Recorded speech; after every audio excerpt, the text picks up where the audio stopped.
This podcast is also available via stagelings.com, the groundbreaking new platform for live performing arts. Please support the podcast by liking, subscribing, commenting, and tagging the podcast. It helps us to continue to bring the industry high level content. I'm your host, Shanice Stiletto, and today on the Circuspreneur Podcast, I'm joined by the incredible Erin Merryn. Erin, welcome to the show. Hi, thanks for having me. It's a pleasure, Erin. And I want to tell listeners a little bit about your incredible career as an advocate and as a survivor. Erin Merryn is an author, speaker, survivor, and founder of Erin's Law. Erin turned her own experience of childhood sexual abuse into a nationwide movement to protect children, advocating for laws that require age appropriate education in public schools so kids know how to speak up and stay safe. Erin's Law has now passed in over half the country and continues to save lives through education, awareness, and empowerment. Her work reminds us that silence protects abuse, but education protects children. We're honored to have Erin with us for this important conversation on the Circuspreneur podcast. Erin, again, I'm just really honored to have you on the podcast today. Your work and your advocacy and your legislative success is just, I think, it's just unmatched. I listening to your story and, everything that you went through as a survivor, as a little girl, and then, turning those lived experiences into transformation for the rest of, for across the country, for all children out there is just really extraordinary. And I think that you're a testament to what an average person could do on a legislative level. Folks that maybe feel like policy is beyond me, and what could I do with my own personal story? How could I harness it to help and support others? And, your work with children and on behalf of children, I think is just really, a testament to, your indomitable spirit and your will. And I think, in opening up with the podcast, if you could share just a little bit about what drove you to use your own personal story to influence and change policy and to change laws like you have over the last, I think several decades now in working with legislators across America. Yeah, so I looked back at my childhood when I decided to go public with my story. I turned my senior year of high school, my diary, where I kept all my abuse written about that nobody knew, into a book called Stolen Innocence. And I wanted to put a face and voice on this, travel, speak out about it, because it is that hush hush topic. 1 in 4 girls and 1 in 6 boys will be abused by the age of 18. 90% of the time, it's someone a child knows and trusts. But in school, I was only ever taught about stranger danger. And a passage I read that I wrote when I was a 12-year-old said, Officer Friendly comes in and teaches us not to talk to strangers, not to answer the door when my parents are gone, but they don't warn us about our own family. And I read that and went, they don't. I learned tornado drills, bus drills, fire drills, mandated twice a year. My kids get them every year. I get the letter. We're doing a bus drill today. I just got a letter yesterday. We're doing a mass drill shooting drill for the kids. But children, as I tell legislators, are far more likely to be sexually abused than in a bus accident, tornado, fire, or mass shooting. Yeah, we don't talk about this. And you cannot rely on parents to have this conversation. Parents don't think the people they trust with their kids would hurt them. Or they assume if this was happening to their child, they would come tell them. They don't realize the power predators have to silence kids. So I read that passage and said, my goal is far beyond just putting a face and voice in this. I need to educate kids. And so I reached out to my state senator and said, how do we require in schools kids be taught once a year, 1 hour, personal body safety education? Teaching kids safe and unsafe touch, safe and unsafe secrets. If someone is abusing you, how to speak up and tell you will be believed. And my state senator said, Erin, this will never get passed. This was back in 2007. They will never, I agree, Erin, we need to talk to kids about this. They will never teach this in schools. I remember where I was sitting when I was having this conversation in my parents' dining room. And you know what I told him? Yes, they will. If you won't help me, I will find somebody that will. And I found another state senator. Fast forward 3 years later, it became a law in Illinois, mandated. And then I decided kids are not just being abused in my home state of Illinois. So I resigned from my full-time job as a master's level counselor with youth and made it my mission back in 2010 to travel to every state capital and testify on Erin's law to get it passed. And as you mentioned, it's passed in more than half the country, 38 states to be exact. And the most recent place is Ontario, Canada.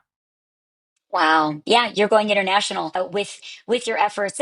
So Erin's law will be worldwide. Why do you think, Erin, in speaking with legislators, because we had something very similar within gymnastics. And, we heard all the time, you can't legislate these environments around abuse. You can't do it. It's impossible. It'll never work. We're also getting that kind of feedback now when we're pushing for policy around the arts and the circus arts and the performing arts. You can't legislate these environments. They're too unique. They're too difficult. Why do you think that's usually the first response when it's centered around abuse of this type? Yeah, well, and that's the thing. It's a no-brainer. It's like, why are we not talking about this? What is the fear? There's this idea that, it's just the subject itself. People just want to sweep it under the rug and not address. And the reality is, as I mentioned, 90% of the time, it is someone the child knows and trusts. In my family, it was my neighbor that was my abuser, and then it was a family member, never the stranger. Both these men threatened me to keep it a secret.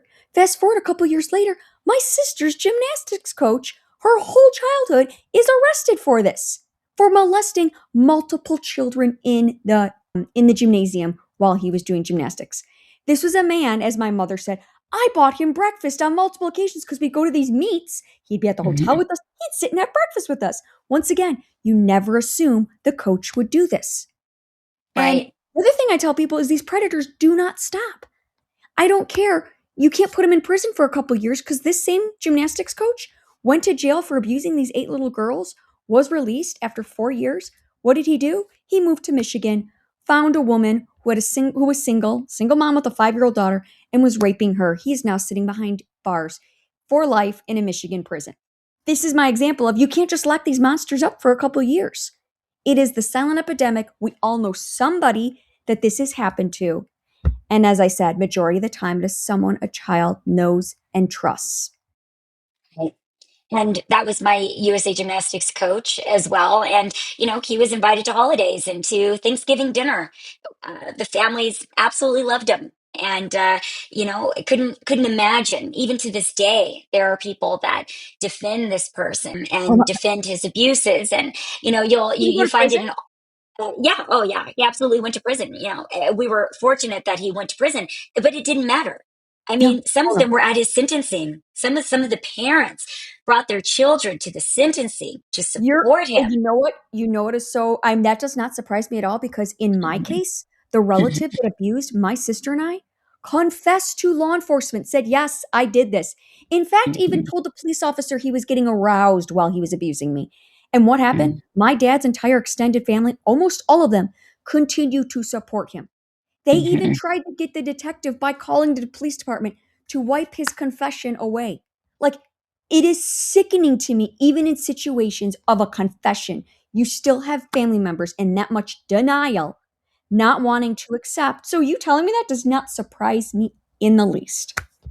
Right. And I think it's really fascinating, in speaking about, like what comes first in terms of like policy. Sometimes in these spaces, they'll say, oh, if somebody comes forward after, or are they going to come forward before? Like there needs to be a big scandal before the policy comes. And we've seen even with Erin's law, you worked for, I think it was 8 or 9 years to get it passed in New York.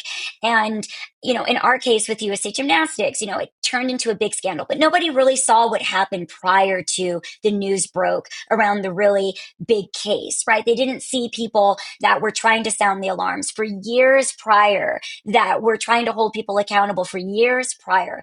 People saw what happened afterwards in the creation of this US Center for Safe Sport subsequently. And then obviously after that, now you get so many reports. And so people wonder, like where has the abuse been? Is the abuse getting worse? Is it getting better? Are people just reporting more because they have more access and they understand more about what's happening? But in the case of Erin's law, there was a case in New York where after the children learned about their rights and about protecting themselves from abuse, many children came forward about a principal that had been abusing them for years. And so even when I discuss, about policy, everyone's always looking for some type of smoking gun. Oh, well, is the abuse even really prevalent in this particular environment? And, we continue to advocate and say, well, if you put the certain provisions and things in place and teach them, you'll probably get to understand or know more. Because there's so much that's probably being held in that they don't know how to communicate. So, can you speak a bit about your fight in New York? Because that one to me stuck out the most of how much pushback you got, and then what For that turned years. into. Yeah. Yeah, I tried for years for New York to pass this. And something these legislators learn about me is I don't go away. I will expose you for not passing this law. I tell them when I testify in every state, I end my speech with the only ones that should be voting against this law are the ones that want to abuse children or want to protect perpetrators and allow them to keep doing this. I have no problem saying it because this is a no brainer. Nobody should be fighting me against this except the ones that want to molest children. I'm asking for 1 hour of a school year. I created the foundation that provides the free curriculum. You can't make the argument this is an unfunded mandate. You got the free curriculum, it's 1 hour of a school year. What is there to be against? It's a no brainer. So, New York, I told them, and I tell this in other states, in these remaining 12 states, I will one day bring you the proof of why you could not get rid of me. I will bring you the news stories when kids come forward. And I told that to them in New York. And sadly, it was one woman in the House Education Committee, Representative Kathy Nolan. I have no problem saying her name. I feel she should be sitting in the prison cell next to that principal because she is the reason this bill died for 8 years. The Senate Mm, passed it every year. Full support in New York. They all supported it. It go to her chair. She did not like Erin's law. Killed it year after year after year. The only reason it passed is she stepped down. The new chair is like, this is a great bill. Bam, it flew right through. Every single member of the House in the assembly voted yes for it, including her, maybe because she didn't want to look like the bad guy saying no to this. And then Governor Cuomo wasn't signing it. Well, we learned what kind of a man he was. Surprise, surprise. mhm, And mhm, so what do I learn? When you want to get something done, you go to the national media. And that's what I did. mm, And one of the biggest New York papers did a story on Cuomo not signing the law. I thought maybe I'd get a little blurb on page 19. It was my face and his face on the front page of the New York Daily News saying Cuomo won't sign Aaron's law. He signed it 2 days later. That's all it took. So what happens? The very first year Aaron's law is taught in New York, as we mentioned, the principal was arrested when that very first week that it was taught, 9 boys came forward saying the principal was molesting them. It was breaking news. I was getting all these news alerts that this had happened. And I turned to my husband that night back in April of 2021 and I said to him, oh, honey, he's been there 15 years. There are far more victims than 9. When it went to mhm, trial, 24 boys testified against the principal. Some of these boys were 19 years old, testifying of what happened to them decades earlier, of what this principal had done, of how he silenced them, of how these kids were getting lunch with the principal for good behavior. Instead, they were being locked behind his office closed doors where nobody could see and molesting them. Oh, and by the way, before sending them back to class, giving them a gift. Pull out his little file mm. cabinet and say, you can take something. This man was a multiple manipulator, and he's now sitting behind bars for 62 years. But guess what? Those 24 victims could have been maybe 12 victims had New York passed the law all those years earlier. We could have saved all these kids. And that is the example I use in all these other states saying, do not become the next New York because you will be at fault for the child right now that is being abused that you were failing to educate by killing my bill. And that's what I tell them now. Wow. And so, for parents and for listeners that are unfamiliar with Erin's Law or the curriculum that is within Erin's Law, can you describe a little bit about what children learn that is age appropriate? I heard you in one interview, Erin, which this comes up for me all the time, where they'll say teaching these types of curriculum is almost akin to teaching young children sex ed, or it's too explicit, or it's inappropriate. Which I mean, as a survivor myself, I can't imagine anything being overtly explicit in protecting your child and giving them sovereignty and helping them to protect themselves at any age. But again, the pushback is that's usually what you hear when you are advocating for more safety and more protection and guidance for children. And so, In discussing both of those aspects, how do you push back against that? Because you have successfully to get Erin's Law passed in, over half of the states in America and internationally as well. So there are 12 states left, and of those 12 states, 10 of them are red. And that is the issue I get. Hmm. Some of these very conservative Republicans say this is teaching kids sex. This is teaching kids they can change their gender. It has nothing to do with that. So Hmm. that is one of the big issues. The unfunded mandate. This is sex ed. We don't have time for this. That's the stuff I get. So I have been able to check all those boxes by creating the Erin's Law Foundation. I created the free curriculum, not only to take away the argument this is sex ed, but any parent, any educator, anyone in the world can go online right now to my website, click curriculum, download it in a matter of 30 seconds, and you can view every lesson. And you will see that this is not teaching kids about how to use a condom, how to change your gender, what sex is. All it has to do with is teaching kids safe and unsafe touch, boundaries, what grooming is, making kids aware of the grooming behavior so they can report that before any abuse actually occurs. I mean, it's a no-brainer. I created videos. There's videos of me talking directly to students. This is not, like I said, this is not talking to kids about sex.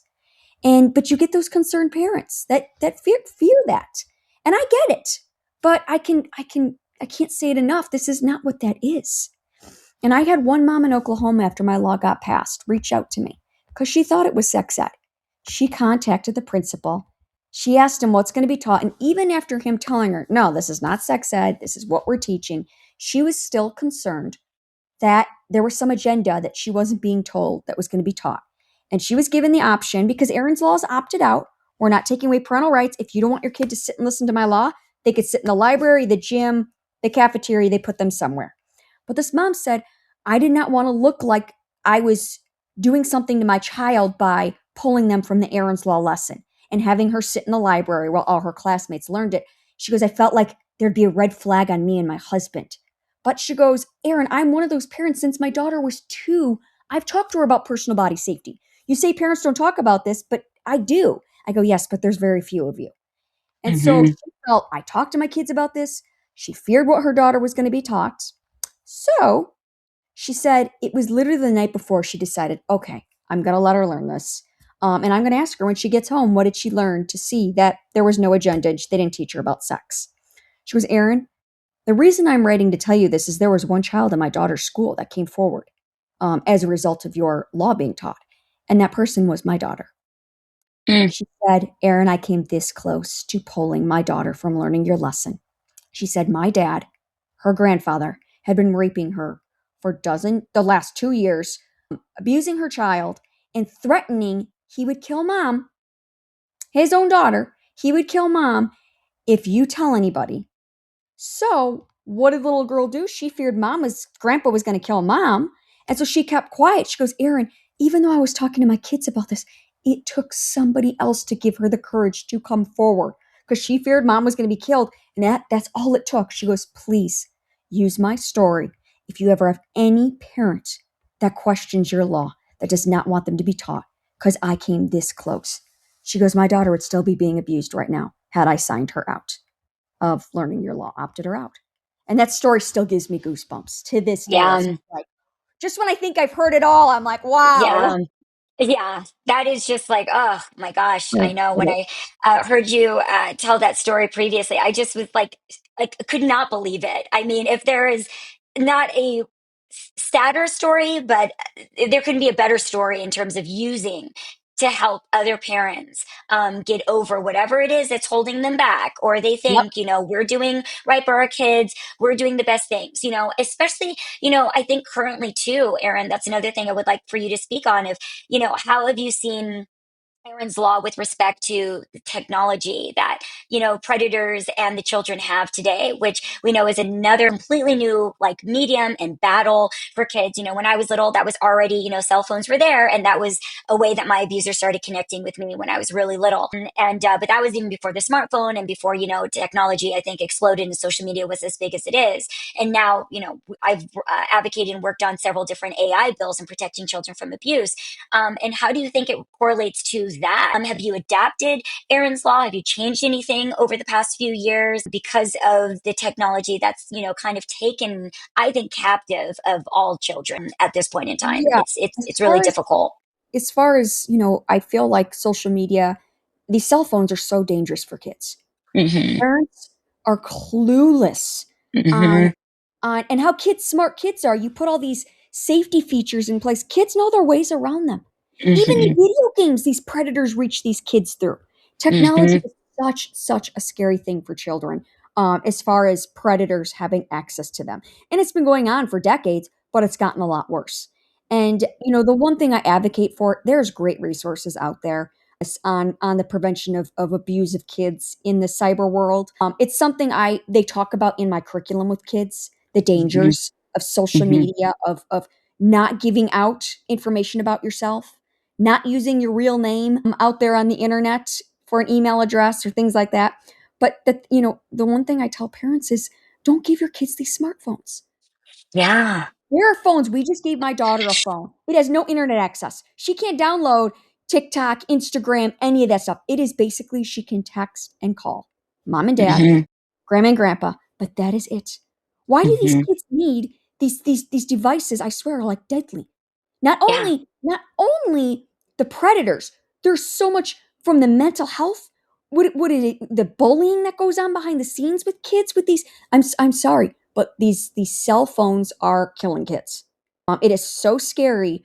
Even I even watched a study of how the rise of when the iPhone came out in 2007, the rise of mental health and suicide in children has skyrocketed as the result of cell phones due to everything that goes on through these all these different apps, Instagram, Facebook, all of these things out there that kids communicate behind these devices, from sexting, teaching kids that you send that image, it is now out there for the world to see.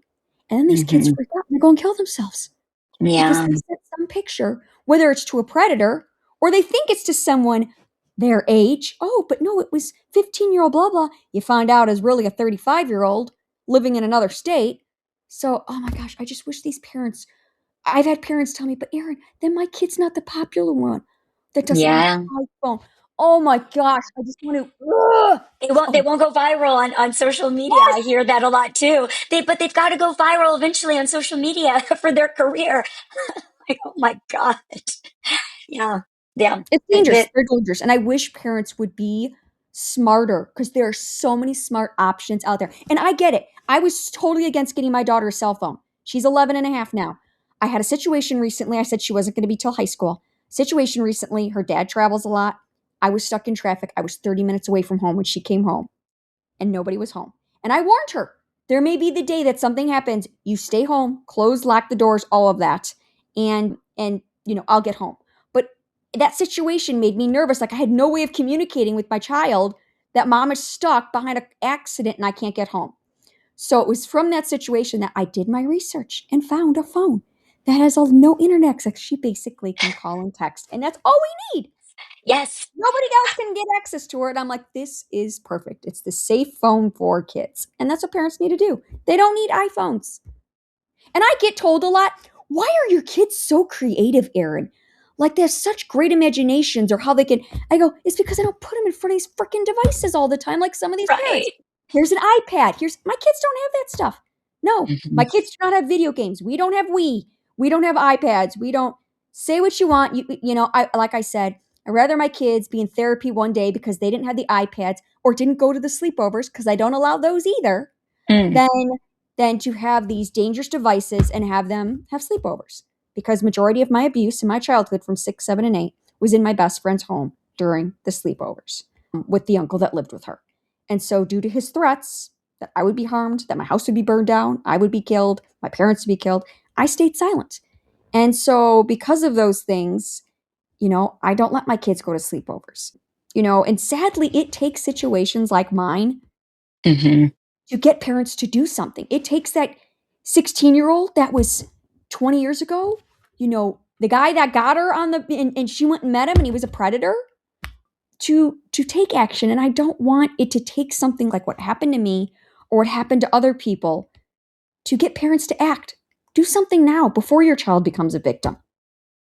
Right, in the preventative stage. And that's also a part of my own personal mission as a survivor, because I've seen how it ruins lives. How, there was so many, fellow gymnasts that I grew up with where had they not been abused, they would have gone further. It really destroyed the goodness that they found in the sport. It destroyed their potential later on. And, many years later, they were unpacking these things. This is why I didn't go far. This is why I stopped. This is why I had so many issues. And so, in paying attention to your children and what they're communicating to you and getting it early, so that, again, you don't turn into adults undoing so many years of trauma, the environments that I came from, where it went completely unnoticed, or swept under the rug, as you spoke about too, Erin, and how there wasn't the language and there also wasn't the strength of people in positions of influence and power to actually do something about it. And we're in the last final moments of the podcast, Erin. And so I wanted to circle back around to, how do you do it all? You are a mom of four, I believe, right?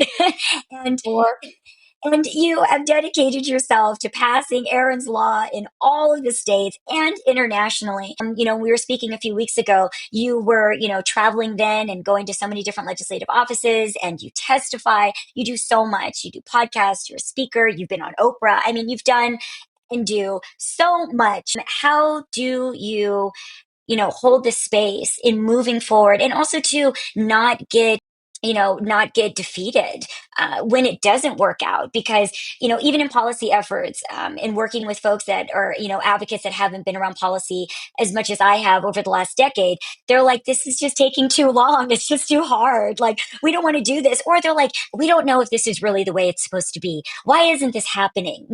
What do you say to advocates and to survivors that get frustrated or feel like we're never going to get this through? We're never going to make this happen. And then there's gatekeepers that are always going to be there, and they're always going to be, the ones keeping us from being able to push these policies forward. And our efforts aren't going anywhere, over spinning our wheels. I live with the motto of failure is not an option. And I learned that in high school. I kept failing algebra over and over again. I was told to my face by some educators, Erin, you'll never get accepted into college. You'll make a great waitress. And I kept telling them, I'll prove you wrong. I will prove you wrong. And, I did terrible on my ACT. Like I said, I was constantly told I would not be successful. And I tell people, I don't care. You don't have to go to Harvard or Yale. You can be successful. And I have proven that time and time again by not giving up, by not going away, by being dedicated to this cause. I eventually succeed, even if it might take me 10 years to get the law passed in the state. The great thing about trying to get legislation passed, there's always new people being introduced into office. Yes. Not always the same people. So sometimes it just takes finding that right person. And so, and the other thing I like to say is, obviously in my case, what keeps me determined and not getting discouraged when I see this bill die, I've just traveled 7 hours to go testify by car to Nebraska, and the bill dies. And it's so frustrating. Like, I just dedicated all this time, found childcare, put up while pregnant, traveling 6 hours by flight to Alaska to testify while pregnant. But here's the thing. Then I get that story of that kid in South Carolina, that kid in Tennessee that comes forward as a result of learning my law. And it's like someone just filled my tank back up, and it just gives me this drive. And this is why I don't go away. I mean, the most recent was a mom in Tennessee, Nashville, that reached out to me and said, Erin, I just want to thank you because as a result of your law, my twin daughters came forward, 10 years old, that their dad had been raping them. Come to find out, he's been doing it to all three daughters. These three girls spent 2 years during a trial against their father, the whole, beginning to end. It took 2 years, and they put their dad in prison for 80 years. All the Oh, result of a one session of Erin's Law lesson. That mom is now writing legislators religiously for me in all of these states that have not passed this, saying, because Erin's Law passed in Tennessee, my daughters knew how to speak up and tell. And this is why you need to pass this legislation. And it is those stories that give me the drive to keep going. Because I know there's kids in South Dakota, in Kansas, Kentucky, where this law has not been passed, that will one day, as a result of this law being passed, I will get that Google alert of another child coming forward as a result of this being passed. And that's why I don't give up. You can't get rid of me, legislators. And now there's a documentary being made. And you can watch it at aaronslawfilm.com. You can see the trailer to the documentary. Filmmakers are following me across the country testifying to these legislators. Wow. Absolutely incredible. Thank you so much, Erin. Folks, if you are living in a state, listeners, circuspreneurs out there, please write your legislators, encourage them to pass Erin's law. You can go to Erin's website. We're going to put that in the show notes, and you can support Erin. And we're looking forward to seeing the documentary, Erin. I'm sure that it will be powerful. You also have a miniature documentary on your website, which is also very powerful if you want Erin's law in a nutshell and to learn more about Erin and her crusade to pass Erin's law all over America and then all over the world. Thank you so much, Erin. We are just so honored to have you on the podcast and just honored to have you as a human being in this world, motivated to protecting our children and to speaking up when it's difficult and when it's hard, and to being just a wonderful human being. And this Circuspreneur podcast is also available on stagelink.com, stagelync.com, the groundbreaking new platform for live performing arts that provides unmatched access and connection to this vibrant world of shows and entertainment. If you're a professional in the performing arts, visit stagelink.com/pro. StageLink Pro, StageLync, offers industry professionals higher visibility, networking opportunities, and tools to support and enhance their careers. Until next time, everyone, I'm your host, Shanae Stiletto. Thank you so much for tuning in to this very special episode of the Circuspreneur Podcast with Erin Merryn, our incredible and indomitable spirited of a person and advocate. So many words I could say, too many.